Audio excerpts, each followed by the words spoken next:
You're joining the video lecture series for GG and OCN312. The topic is Advanced Mathematics for Engineers and Scientists. We're going to change topics a bit and shift to systems of linear algebraic equations. And that is chapter 8 of Greenberg's. There'll be about 2 videos that will cover this topic. First, I'll present some sort of main concepts and a few definitions and show some illustrations with some geometric examples using geometry. Then I will go into how to solve a system of linear algebraic equations by a couple of methods. First, by Gauss elimination, and then the second part will be uh, describing these algebraic equations as in matrix form and solving the matrices using Gauss-Jordan reduction. Your main objective that I hope you will write at the top of your notes is you will be able to solve a system of m, any number, m linear algebraic equations for any number n of unknown constants, uh, making up those equations. And you'll be able to solve them in equation form using Gauss elimination as well as in matrix form using Gauss-Jordan reduction.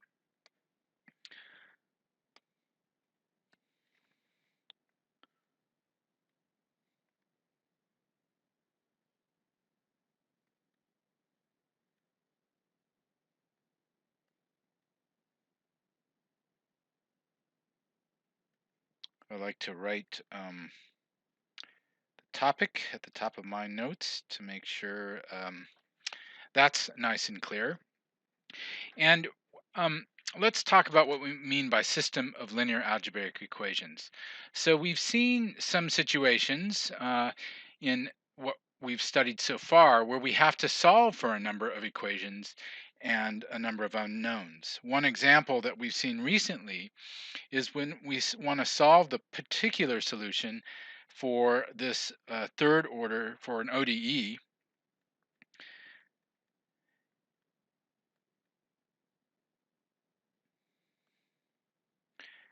So we're solving for the particular or non-homogeneous solution. And we find that the family of linear independent functions that make up all derivatives of this, but that also do not duplicate the terms in the homogeneous solution, um, has the form of ynh1 is equal to ax to the fourth plus bx cubed plus cx3. And so now to solve for our undetermined coefficients, we substitute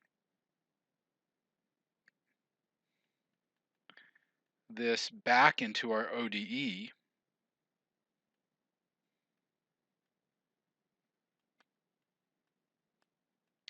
And write an equation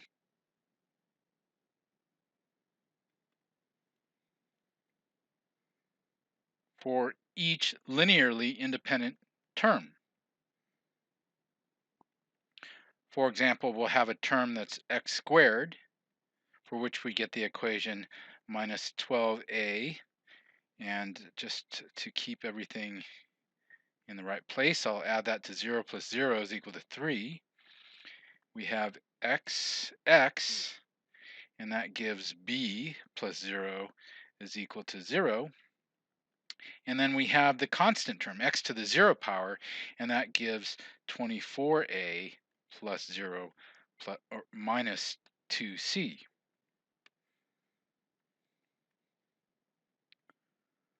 And that's equal to 0. So here we have m equals 3 equations, and we have n equals 3 unknowns. And the equation, the unknowns are coupled because, as you can see here, A appears in both the bottom equation and the top equation. So one of the challenges of solving the system of equations is to find the solution so that um, the equation for each variable is isolated by itself. So it's relatively simple to solve a simple system of 3 by 3 or 2 by 2. But many of the more interesting problems are harder when m gets to be 100 or a million, for example. And some applications are, for example, uh, numerical solutions to ODEs or even partial differential equations. M and n could be 10 to the 6 or more, often actually much more with fast computers these days. Another application, so these are applications,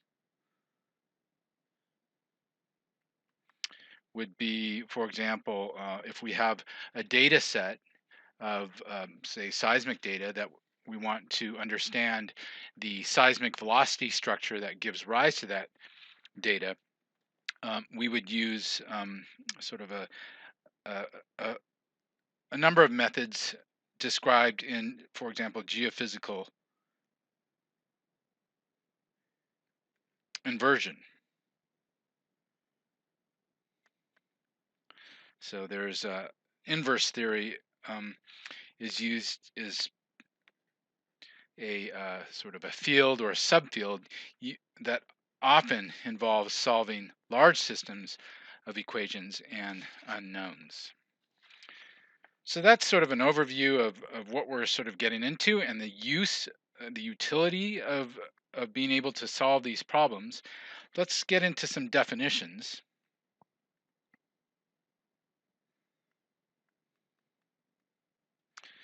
So first, let's talk about what algebraic is.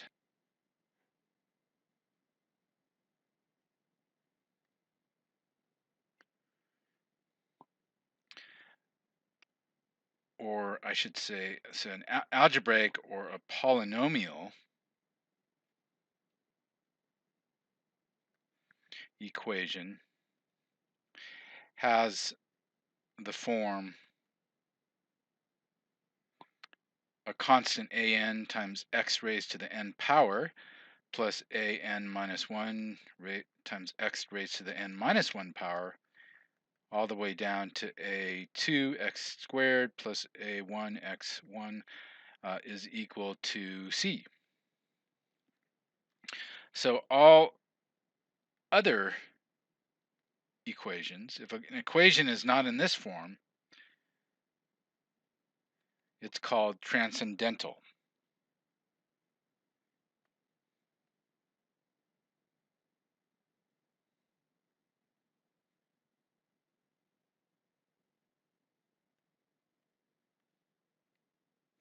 And an example of a transcendental equation is, say, sine 3x plus 3x squared plus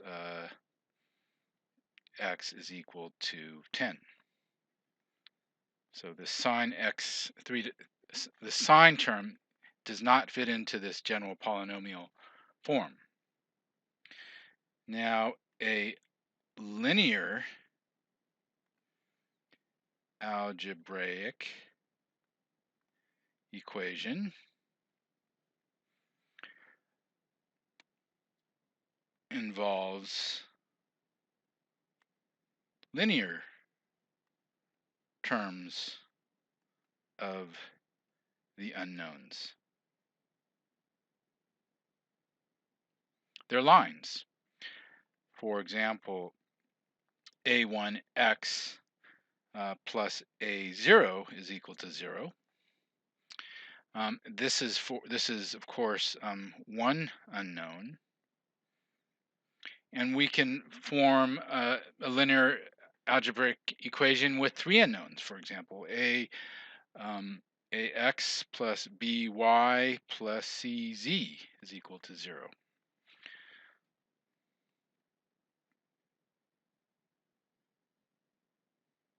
And since we're going to deal with, n unknowns, it becomes sort of convenient to use subscripts. So this equation with 3 unknowns could be written as x sub 1, b1, sorry, we're using subscripts again. So that's a1x1, a2x1 plus a3x3 is equal to 0. And these are equivalent. We're just using different letters and slightly different notation for each of the unknown variables. So these are the unknowns.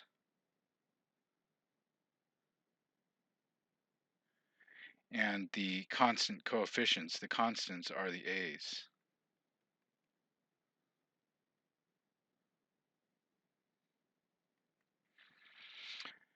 Okay, so with n unknowns,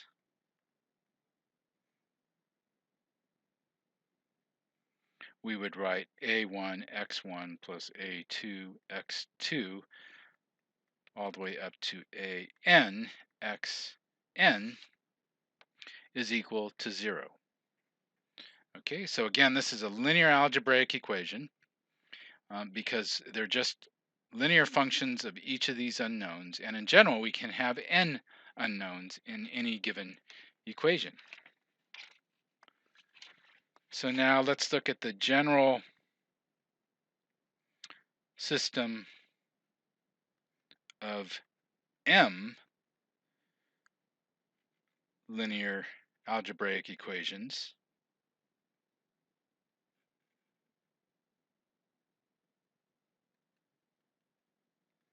With n unknowns.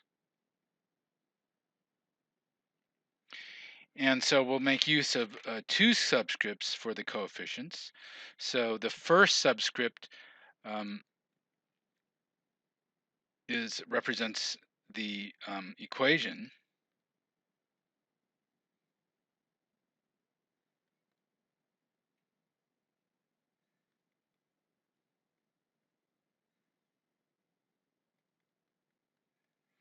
And the second subscript denotes the variable.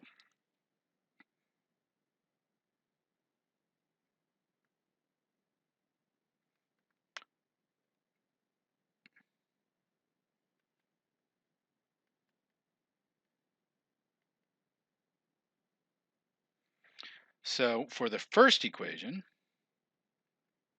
we have a11x1 plus a12x2. Again, the first subscript is still with the first equation, but we're changing the variables, plus a13x3 all the way up to a1n x sub n, and that might equal some constant, a constant c sub 1. Going to the next equation, we start with the 2,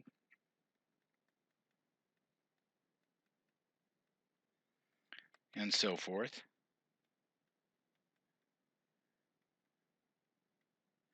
And we would, in general, we have m such equations. So the last equation is the mth equation, or equation m, and that's am1x1 plus am2x2 all the way out to amn for the nth unknown is equal to the mth constant. Okay, so this is our general system of m linear algebraic equations with n unknowns, and the problem at hand is to solve for the unknowns. So the definition of the problem is to solve for x1, x2, all the way out to xn, given the coefficients aij. So we can write the general coefficient as aij. So that's sort of a definition of the problem we are going to be addressing this week. And now let's get into some examples to provide a little bit of intuition of the sort of problem we'll be solving. So let's consider two equations, m equals 2 and n is also equal to 2. And again, n is the number of unknowns. We can think of those two equations, a11 x1 plus a12 x2 for the first equation, and a21 x1 plus a22 x2. We can think of these two equations as two lines in a plane. And the plane is in x1, x2 space. So x1 is on one axis and x2 is on the other axis. And so there's three different cases that are possible. So case A, right, is that the two lines are across each other. So let's call this line 1, for example, and the other line is line 2. And where they cross is the solution, right? When we simultaneously solving these two equations means that we're finding x1 and x2 that meets both of these equations, or that lies along each line. So the crossing point where they overlap is the solution. And the solution here is unique. There's only one solution. There's only one point where two lines intersect. And again, the solution is the set of values for x1 and x2 that satisfy both equations. In other words, they lie on both lines. So that was case A. Another case, we'll call this case B, is if the two lines lie on top of each other. Let me see how I can draw that. Well, I'll draw one line as red and the other, sorry, one line as dashed red and one line as yellow.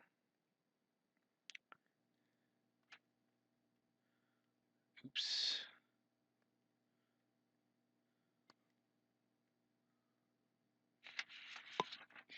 And in this case, there are an infinite number of solutions.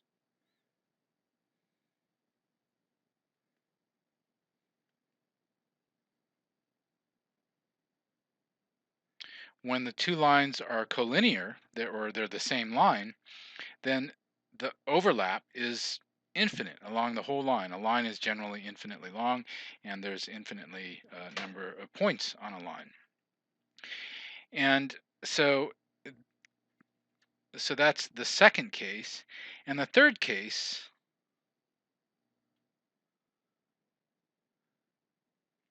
is if the lines are parallel to each other and perhaps consistent with the previous graph. The red dashed line is line 2, and the yellow line is line 1. So so in this case, there are no solutions. There's no single point where line 2 and line 1 share in common. There are no solutions. So we would describe cases 1 and 2 as being, so cases, sorry, A and B would be considered consistent, meaning there is one or more solutions.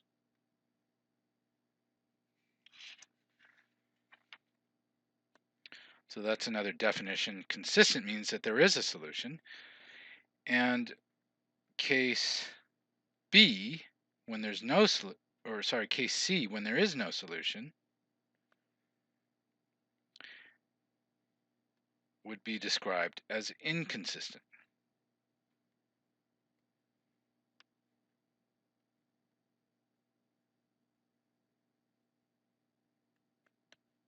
So a consistent system means that there is a solution. Inconsistent means there is no solution. And the last actually a theorem that I'd like to present, theorem 8.3.3, states that every system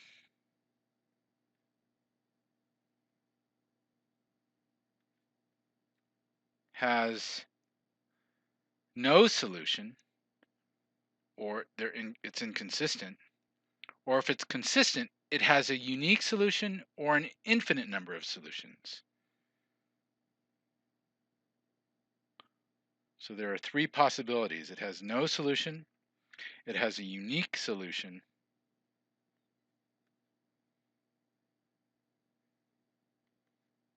or has an infinite number of solutions. And that's true for a 2 by 2 system or an n m by n system. So this is true for any m by n system.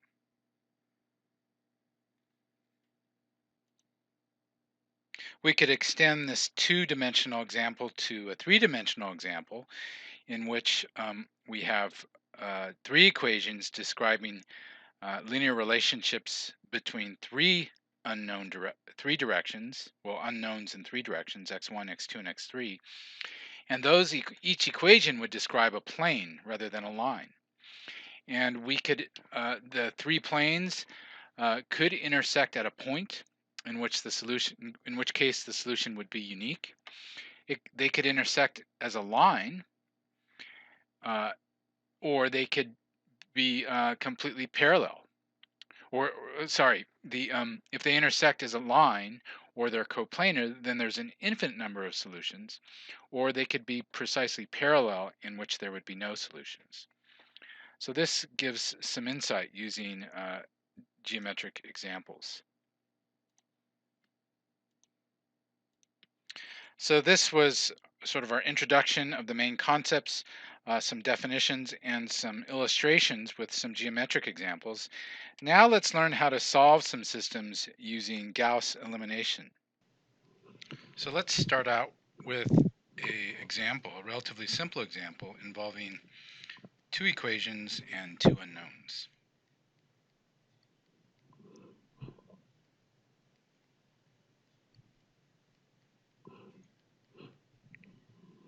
And with Gauss elimination, we're going to manipulate these equations to alter the system so that we can reveal the solution. That's perhaps one way of thinking about it.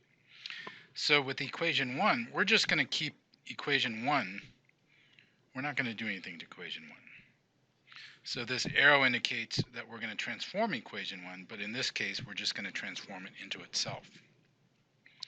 With equation 2, however, we're going to change equation 2 into itself minus 3 times equation 1.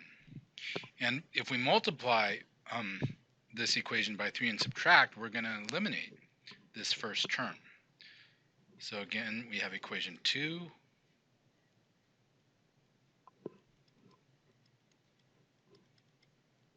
and we're going to subtract 3 times equation 1.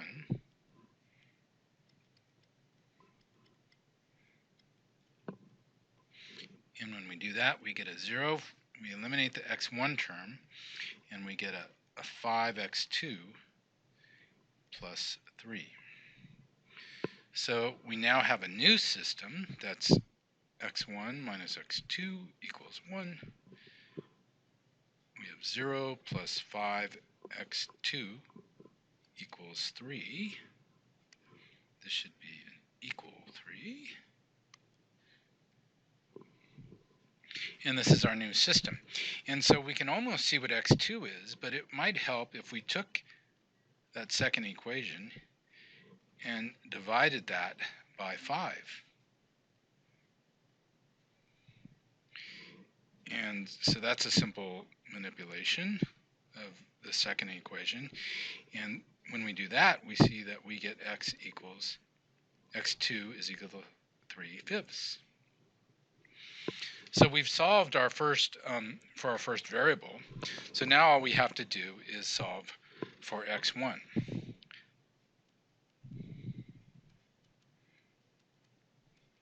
And we can do that a couple of ways. The first is one way in which you may be familiar with, and that's to back substitute equation 2 into 1 and solve. But with Gauss elimination, we're just going to manipulate equation 2, or I guess transform equation 1, I should say, not equation 2. So the solution is apparent. So let's, for example, let's take equation 1, and if we just add equation 2 to it, then, minus x2 plus x2 will give us 0, and we'll eliminate the x2 from equation 1.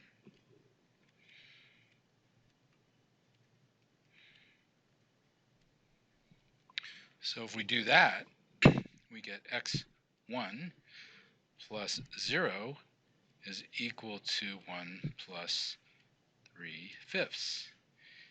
And we still have x2 is equal to 3/5. And we have our solution. We know that x1 is equal to 8/5 and x2 is equal to 3/5. So what we've done, so by doing the above manipulations,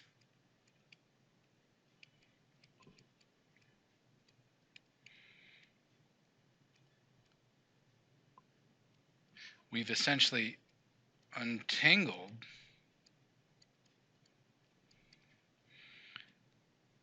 the system so the solutions are apparent.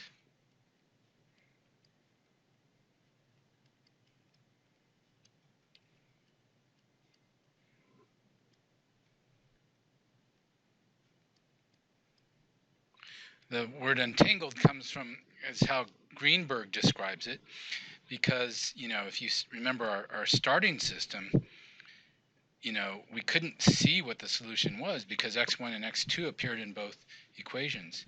Now that we've untangled it, we have a new system, but with x1 in the top equation and x2 in the bottom equation. Actually, this is our new system.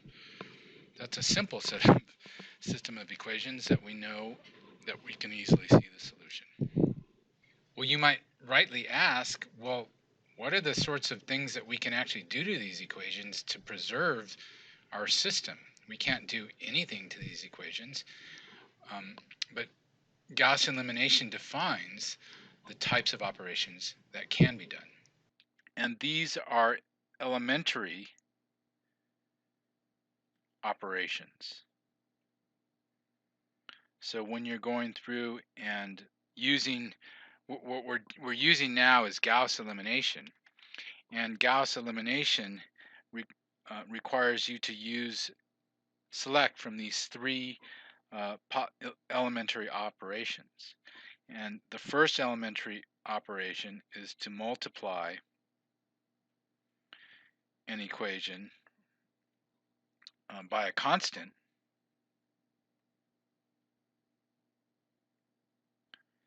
a non-zero constant, including the constant could be 1, and we could add or subtract it from another equation.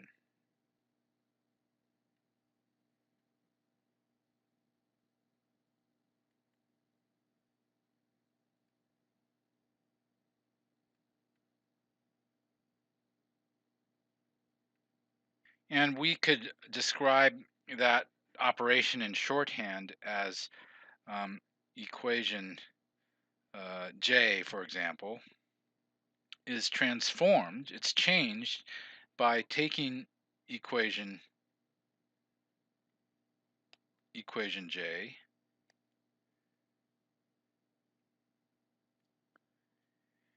and subtracting from it a constant times another equation, say equation K. So we would write this operation in this sort of shorthand notation. The second elementary operation would be to simply multiply an equation by a constant.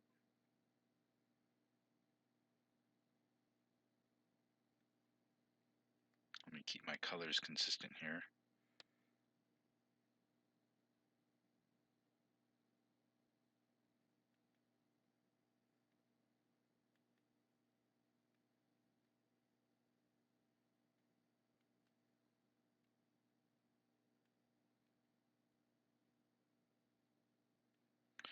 And that could be denoted as follows.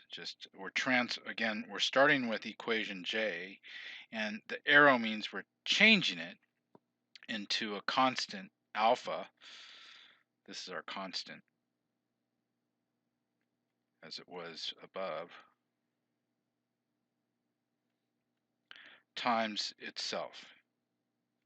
So we're just multiplying an equation by a constant.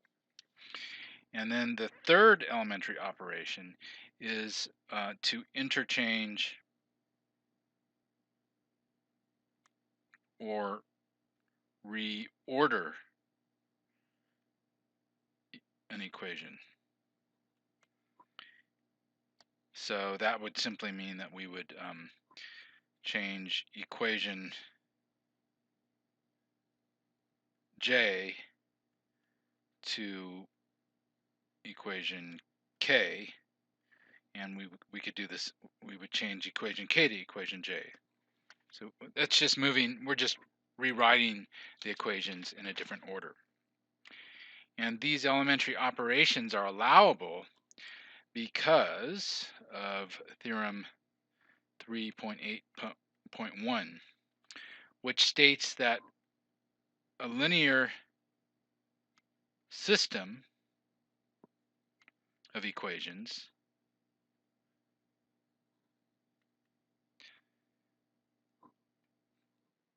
can be transformed into another system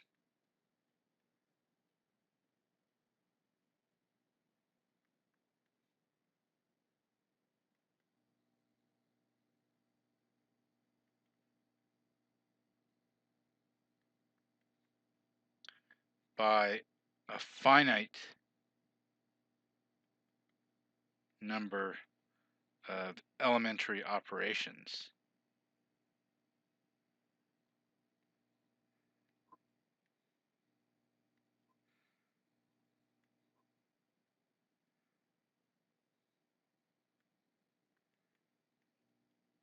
And if so, the two systems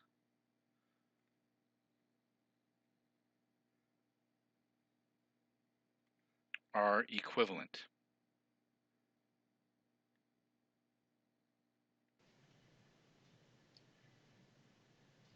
So by carrying out these elementary operations, back to our example, we've transformed our original equation, or system of equations, into a slightly different one, but the systems are equivalent, meaning that the solution for our first system, the solution of our first system, is the same as the solution of our second solution. So going back to the analogy of describing our two equations as two lines with a common point of intersection, what these elementary operations are doing are basically rotating the lines, or I guess rotating the coordinate system about the lines. And so therefore the lines are rotated each the same, and therefore we untangle the system and our solution becomes more apparent. So I'll stop this video here on Gauss elimination before moving on in the next one to Gauss-Jordan reduction.